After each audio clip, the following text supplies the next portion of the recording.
Güneşin altında donan bir çiçek gibi, kar altında alev ateş yanan bir kuş gibi, denizler ortasında çöle düşmüş bir ülkesin. Ağla sevgili yurdum ağla.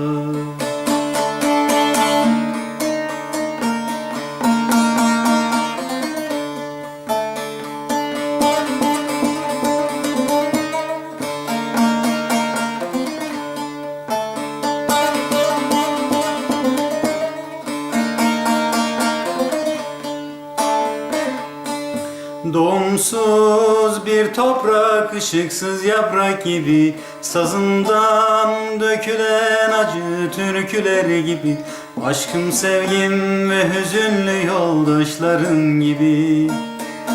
Ağla sevgili yurdum ağla.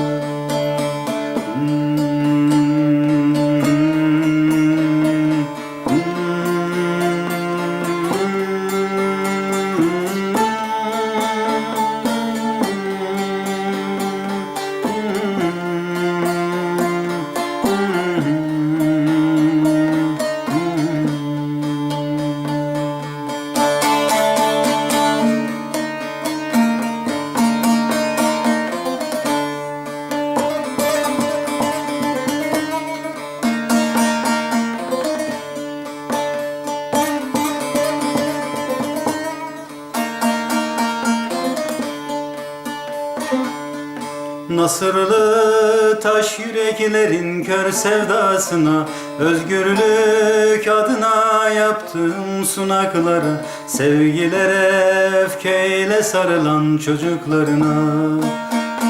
Ağla sevgili yurdum ağla. Ağla sevgili yurdum ağla.